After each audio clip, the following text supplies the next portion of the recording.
Hey guys, welcome to Surf and Show. I'm Noel Salas, and today is episode 1 of our How to Surf Better series, and the topic, backside tail slides. This is gonna be fun. Sit back, get your favorite drink, enjoy the show.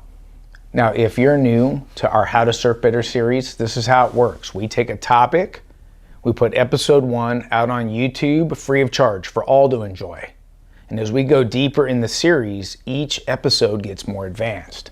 Now, episode 2 on this topic is at your fingertips.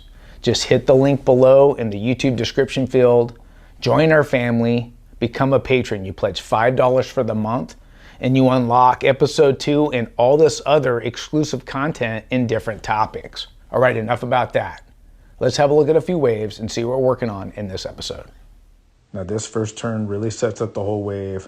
Able to come in from behind, do a snap, slide the tail right there, and then do a couple more turns where I'm sliding the tail a little bit every time. Let's slow it down, look at it again. Now this first top turn sets up the timing for the whole wave because I bring it back into the whitewash, enables me to come in from behind. I'm gonna pause it right here. Here's my bullseye. You can see I'm looking right where I wanna do my snap and slide the tail, and I'm creating twist and torque on my bottom turn. I want to focus on my shoulders. Do you see how they're open to the target? That's the torque that I'm creating this twist, and I'm going to release it right here at the lip. Now I've shifted my weight forward, and I want to point it out to you that my lead arm is right up over my front leg. So my shoulder and my knee are close, and my hand will touch the board right here, and that's helping me shift my weight forward. And that's what's sliding the tail.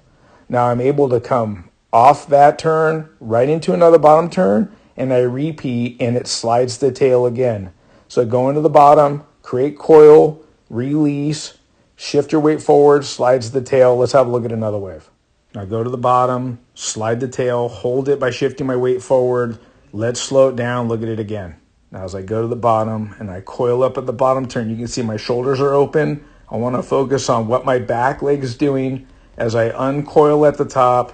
Let's get in close. Watch the back leg. Push the fins on the lip of the wave as the board starts to slide. I've shifted my weight forward. You can see my lead arm is over my lead leg. I would say my weight's 60% on my front foot, 40 on my back.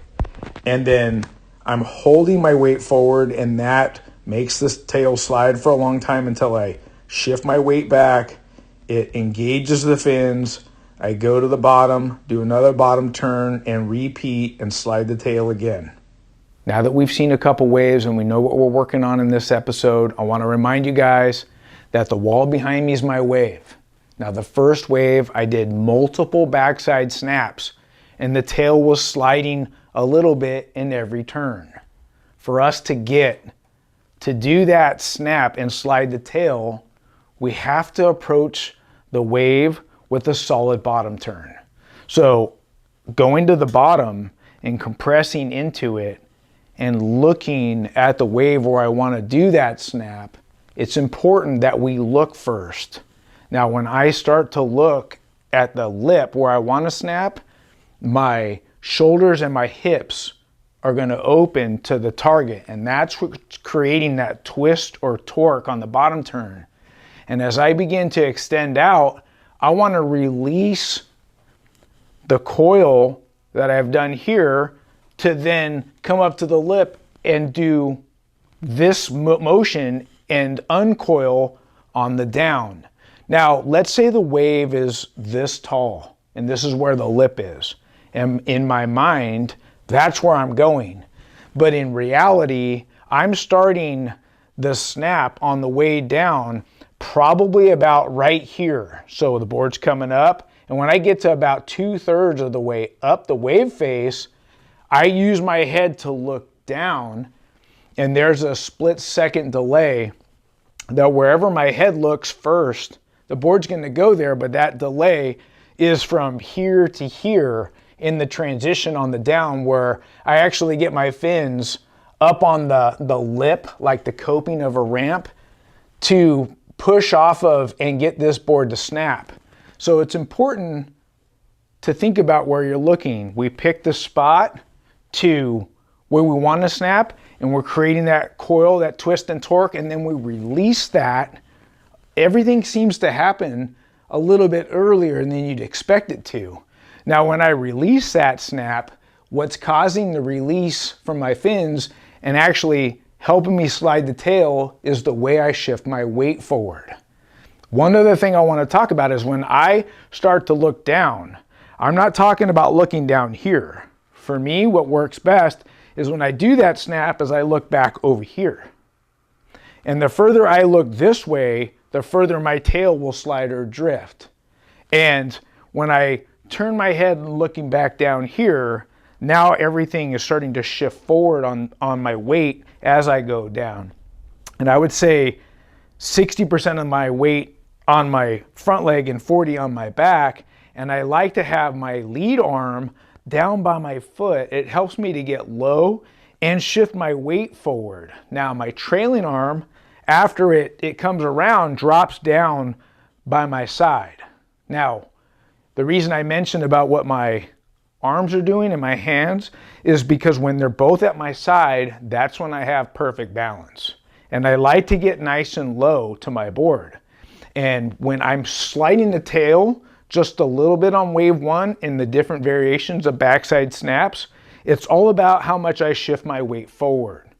So 60% on my front leg, 40 on my back. When I want it to stop sliding, I need to shift my weight back. That will engage the fins and enable me to go right back into a bottom turn, set that hillside rail, look back up, and repeat. Now on wave two, I chose this wave on purpose. I did the bottom turn, I looked up, I picked the section.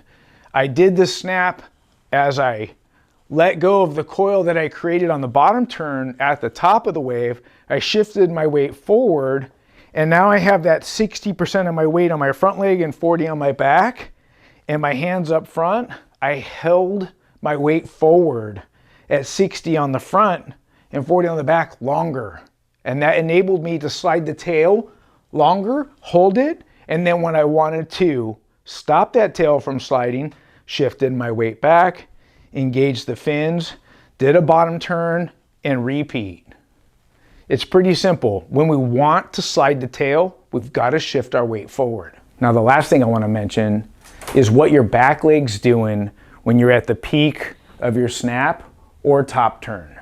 Now, for me, when I get to the top and I start to snap, I'm actually putting my fins right on the lip of the wave. And I mentioned like the coping of a skate ramp when you're skating, you're getting that truck right up on the coping. And I feel like that's the best way for me to explain what it feels like when I'm surfing. If I'm doing a snap, I'm timing the lip and I am pushing my back leg through to get my fins on that lip. Now, as the fins set there and I'm at the peak of that turn and pushing that back leg kind of at the lip, then I shift my weight forward, and that's when everything starts to go down and the tail starts to release. All right, enough about that. Let's get on our Carver Surfskate and start working on a drill together. All right, guys, I've got my Rad Ripper with the C7 truck and the back truck both set to medium. So you can see it's loose, but it's not super loose. I want to have control here. Remember, we're going to work on sliding the tail, so putting on a helmet and your pads to hit this drill with confidence is what you want to do. Now, over the years, surfing and riding the Surfskate, I've figured that having a bit wider stance will really make it easier for me to get these soft wheels to let go on the concrete. Remember, to slide the tail on our Surfskate or on our surfboard, we want to shift our weight forward at the peak of a turn. So it's imperative for me to have my back foot all the way back on the tail kick, and then I want my front foot up on the front screws. I'm going to shift my weight forward, and that's what's going to get the tail to release here. And I don't really have any cones for you guys today. This is just keeping it simple. Make a subtle bottom turn, and then where you do your snap, shift that weight forward and get those wheels to release. All right, don't need a lot of speed here. I got a nice wide stance. Make my bottom turn, shift my weight forward, slide the tail. All right, nice and wide stance.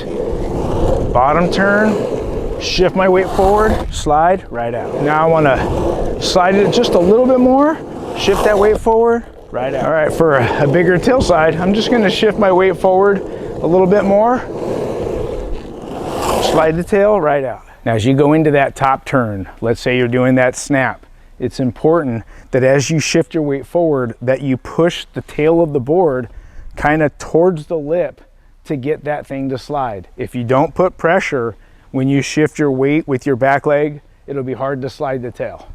Well guys, I hope you enjoyed episode 1 on backside tail slides, and episode 2's done. It's in the YouTube description field below. Just click the link and unlock that exclusive content. And I highly recommend, before you go deeper in this series, check out the series that we did on backside bottom turns and backside snaps. Just watching those 2 topics will really help you have strong fundamentals before you go deeper in this series. Look, if you like the show, subscribe, ring the bell so you don't miss an episode, and give us a thumbs up if you like our content. Until next time, we'll see you in the water. Bye-bye.